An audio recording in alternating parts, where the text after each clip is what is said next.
When cultures collide, जब different cultures आपस में कोलाइड करते हैं तो फिर दमादम मस्कुल अंदर होता है। अस्सलाम वालेकुम। आज की वीडियो में हम कल्चरल पर्सपेक्टिव को पढ़ते हैं, जो कि इंतहाई इंपॉर्टेंट है ग्लोबल पर्सपेक्टिव का। अगर हम कोर्स देखें या ओवरऑल अगर आपने एक अंडरस्टैंडिंग लेनी है कि पर्सपेक्टिव या लोग चीज़ों को कैसे देखते हैं, आप चीज़ों को कैसे देखते हैं, तो ये वीडियो इंतहाई इम्पॉर्टेंट है, चाहे आप टीचर हैं या आप स्टूडेंट हैं। कल्चरल पर्सपेक्टिव को देखने से पहले हम सबसे पहले तो देखते हैं कि ये जो पर्सपेक्टिव है ये बनता कैसे है, या पॉइंट ऑफ व्यू आप अपना शेयर कैसे करते हैं। तो इसके लिए आप स्क्रीन पे देख रहे होंगे कल्चरल आइसबर्ग।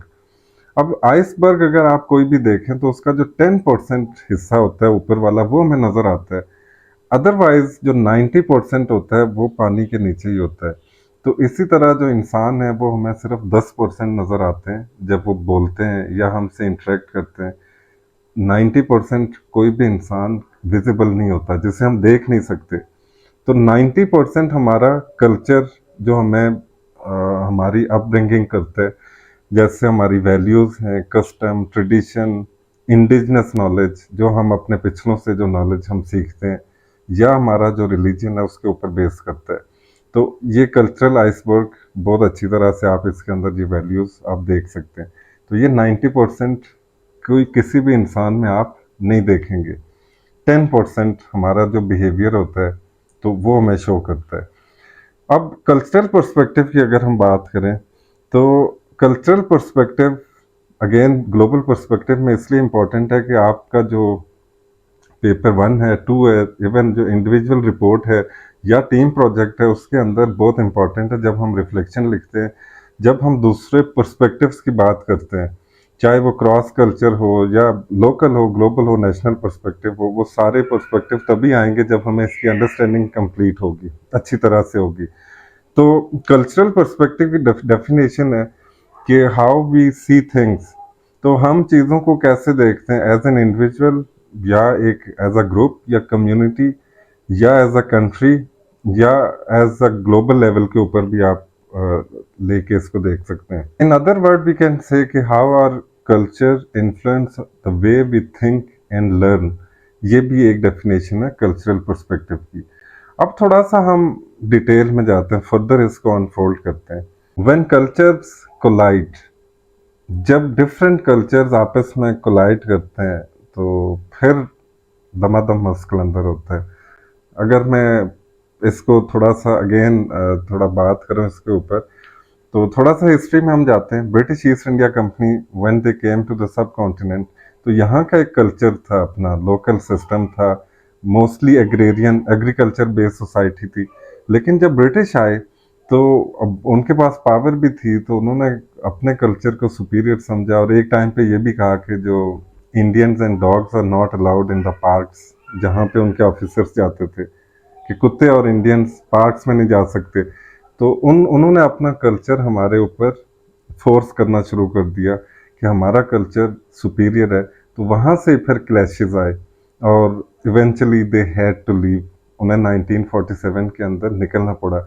तो कल्चर्स में जब कोलिजन होती है या टकराव होता है तो असल इशू वहाँ पे होता है, अदरवाइज तो कल्चरल पर्सपेक्टिव की कोई ज़रूरत ही नहीं थी। हम अगर पाकिस्तान की बात करें अपने लोकल कल्चर की, तो यहाँ पे नॉर्मली एक चीज़ आप सुनते हैं। मैं ज़रा अब अपना जो नेशनल या आप लोकल जैसे एरिया के भी अंदर हैं, तो आप वहाँ से कुछ चीज़ें आइडेंटिफाई खुद भी कर सकते हैं कि लोग जनरली कैसे परसीव कर रहे होते हैं या सोच रहे होते हैं चीज़ों को।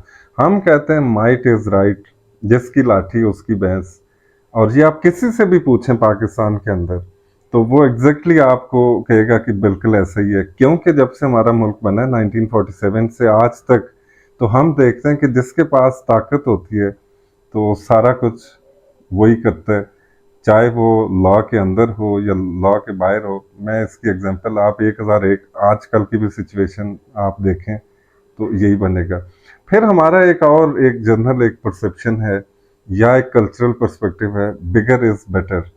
जितना बड़ा घर होगा, जितनी बड़ी गाड़ी होगी, जितनी बड़ी आपके पास ज़मीन होगी, आप लैंड क्रूजर्स देखें तो वही लोग खरीद रहे होंगे मोस्टली।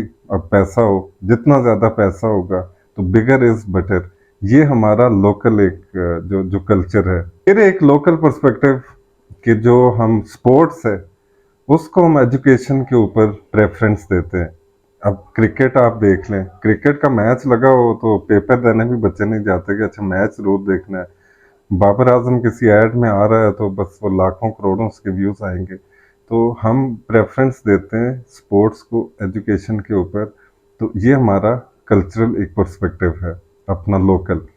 अब थोड़ा सा हम पाकिस्तान से निकलते हैं तो वर्ल्ड वाइड देखते हैं कि कल्चरल पर्सपेक्टिव वहाँ पे क्या हालात हैं। स्विट्जरलैंड के अंदर आप जाएं, आप ट्रेन में बैठे होंगे, ब्राउन पीपल मोस्टली जो एशिया से, तो जो टिकट चेकर है वो पहले आपके पास आएगा, पूछेगा कि show me your ticket.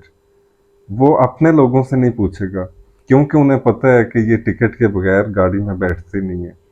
Multinational companies, जैसे अब यूक्रेन रशिया वॉर थी तो मैकडोनल्ड यूक्रेन में बंद हो गया कि हमारा एम्प्लॉयज को खतरा है, तो हम अपने एम्प्लॉयज को खतरे में नहीं डाल सकते। तो अब जो डेवलप्ड कंट्रीज हैं उनका जो पर्सपेक्टिव है that is entirely different from developing countries.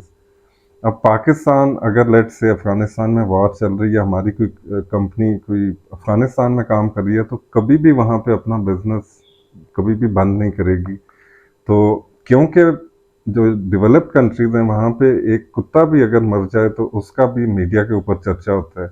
On the other hand developing countries के अंदर हज़ारों की तादाद में लोग मर रहे होते हैं तो कोई पूछगछ नहीं होती। तो ये भी पर्सपेक्टिव्स होते हैं। अगर हम कीपिंग इन माइंड कि डेवलप्ड कंट्रीज के बिल्कुल डिफरेंट पर्सपेक्टिव्स हैं और हमारे डिफरेंट पर्सपेक्टिव्स हैं। अब प्राइवेसी की बात अगर हम करें तो मैंने एक मोबाइल लिया, मैं अपनी लोकल एक एग्जांपल दे रहा हूँ। सैमसंग का मोबाइल लिया और वो यूके बेस्ड था, यूके के लिए बना हुआ था। उसमें जो शटर, ये जो फोन जब कैमरा ऑन करते हैं पिक्चर लेते हैं तो उसमें एक साउंड आती थी, वो एक साउंड आती है। मैं उस साउंड को बंद करना चाह रहा था, वो साउंड मुझसे बंद नहीं हो रही। तो काफ़ी परेशान होके मैंने काफ़ी फर्दर रिसर्च की उसके बाद, तो पता चला कि यूके में जितने भी मोबाइल्स होते हैं तो उनमें ये आवाज़ ज़रूर आती है, ताकि अगर आप किसी की पिक्चर ले रहे हो तो किसी को आइडिया हो, पता चल जाए कि मेरी ये पिक्चर ले रहा है। प्राइवेसी की वहाँ पे इतनी इंपॉर्टेंस है। पाकिस्तान के अंदर आप देखें तो यहाँ पे जो मोबाइल्स आते हैं तो उनमें आप ये शटर साउंड बंद कर सकते हैं, ऑफ कर सकते हैं। रीज़न क्या है कि यहाँ पे प्राइवेसी को उतना उस हिसाब से नहीं लिया जाता।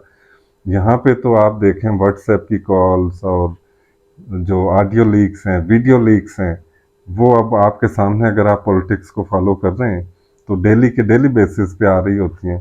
तो हमारा यहाँ पे प्राइवेसी के ऊपर कोई अपना नेशनल, बस ठीक है एक नॉर्मल सी चीज़ है। बट जो डेवलप्ड कंट्रीज़ हैं तो वहाँ पे ये एक सीरियस मैटर है। तो ये हम इस तरह से जब भी अपनी कोई रिफ्लेक्शन लिखते हैं ग्लोबल पर्सपेक्टिव में, या हम ये जो टीम प्रोजेक्ट के अंदर जब हम अपना रिफ्लेक्टिव पेपर लिखते हैं जिसमें cultural perspective again is important, तो उसकी फाउंडेशन या बेस के लिए ये चीज़ें मैं आपको बता रहा हूँ ताकि आपके जहन में ये हो। क्योंकि आने वाली वीडियोस में हमने बहुत ज़्यादा बात करनी है अभी टीम प्रोजेक्ट के ऊपर। I have to upload 8 to 10 videos ताकि आपका पूरे का पूरा एक क्लियर हो माइंड कि हमने करना क्या है। फिर लिखने के ऊपर बात आएगी तो फिर उसके ऊपर जाएंगे। तो just sum it up this conversation, जो आप या मैं समझ रहा हूँ तो इट डजेंट मीन कि पूरी दुनिया वही समझेगी या उसी के ऊपर उसका बिलीफ होगा या वो उसी तरह एक्ट करेंगे। ऐसा नहीं है।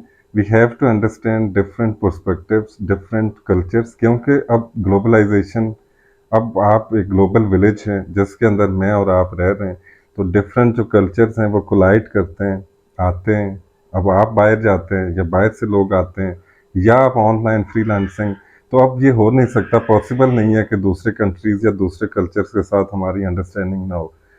वो चीज़ों को कैसे देखते हैं, आप कैसे देखते हैं, यहाँ पे डिफरेंस ऑफ ओपिनियन हो सकता है, बट ये नहीं हो सकता है कि you are right I am wrong. ये अप्रोच अब नहीं होनी चाहिए। यही ग्लोबल पर्सपेक्टिव है जो कि हम पढ़ेंगे और पढ़ रहे हैं। तो आई होप आपको समझ आ गया होगा। चैनल ज़रूर सब्सक्राइब करिएगा अगर आपको ये वीडियो अच्छी लगी, बिकॉज अब ये एक पूरी सीरीज़ होगी 8 to 10 वीडियोस की। और ये ज़रूरी नहीं कि अगर आप ग्लोबल पर्सपेक्टिव पढ़ रहे हैं तो ये वीडियोस आपने देखनी है, आप ये जनरल अंडरस्टैंडिंग के लिए भी देख सकते हैं। सी यू नेक्स्ट वीडियो। अल्लाह हाफिज़।